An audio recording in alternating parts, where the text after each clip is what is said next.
And if the debtor is in a hard time, has no money, then grant him time till it is easy for him to repay.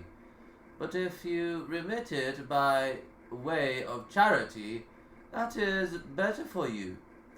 It is either you give him respite till another time without increasing it, or you remit it from him, and this is the best, as it is part of bringing ease to the debtor. This is when you are the creditor.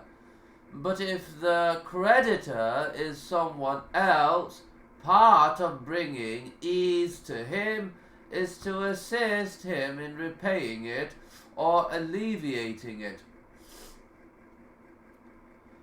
He's saying, he who conceals the shortcomings of the Muslim, Allah will conceal his shortcomings in this world and the hereafter. This is the opposite of backbiting and slandering, which were prohibited in the previous hadith. So if you see a deficiency in your brother in his religion, hurry to give him advice secretly.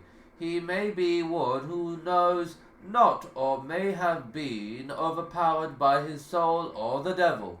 So advise him and make things clear to him secretly and conceal him. Do not expose him in the gatherings and in the presence of the people. His saying, Allah helps his slave as long as he helps his brother. This is general if you render any form of assistance to your brother in regard to what he needs. Allah will always help you. He will assist you. This is because recompense is from the kind of an action. So if you want Allah to assist you, then you should assist your brother as you can with wealth, status, and so on. He's saying, whoever follows a path in search of knowledge, that is legislated and religious knowledge. As for following a path in search of worldly knowledge, such is permissible. However, following a path in search of religious knowledge is what is legislated. It could be obligatory or recommended.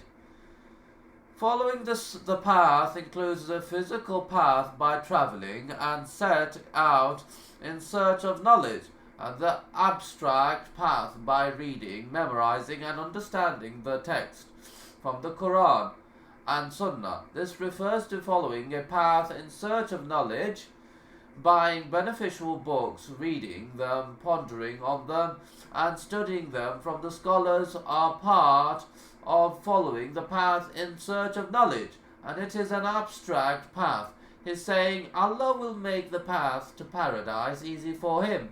This is because the Sharia knowledge is that which explains the path to paradise. Righteous deed and abandoning evil deeds are path to paradise. You can never follow a path to paradise except through the Sharia knowledge, by which you can recognize the legislated from what is not legislated.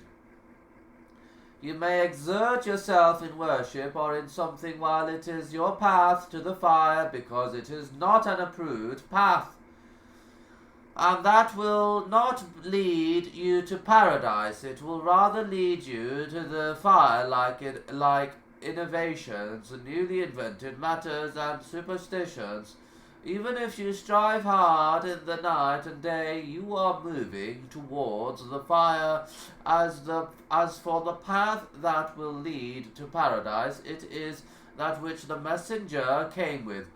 Allah the Exalted said, and verily this is my straight path, so follow it, and follow not other path, for they will separate you away from his path.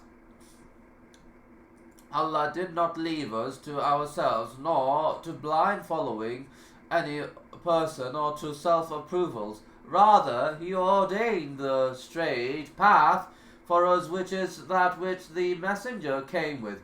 So you are duty bound to adhere to this path, because it will definitely lead you to the paradise. As for what contradicts what the messenger came with, it will certainly lead you to the path to the fire. So abandon it. He's saying no group of people came together in one of Allah's houses, reciting Allah's book, learning and teaching it amongst themselves, except that tranquility descends upon them, and mercy covers them. The angels surround them, and Allah mentions them in the presence of those near Him. This shows that it is necessary that learning should be in the mosques, because they are the houses of Allah, the abode of the angels, and they have in them tranquility and mercy. So it is necessary that seeking for knowledge should be in the mosques and not in camps, nor in rest houses. There is no blame that there should be a gathering of learning or school where knowledge is taught. However, the mosque is better as long as it is possible to have studies in the mosques. That is the best. But if there is a special gathering of learning, there is no harm. However, it is of lesser merit compared to the mosque. And no group of people gather in one of Allah's houses, that is the mosques, reciting Allah's book. They read it, learn the correct way to recite it, and memorize it, because it is the foundation of knowledge, and teaching it amongst themselves. They understand its meanings. The goal is not to memorize the Quran alone, whereby you memorize the Quran and perfect the 10 modes of recitation.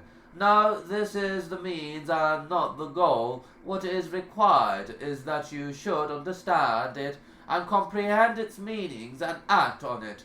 Firstly, you should recite it. Secondly, understand it. Thirdly, act on it.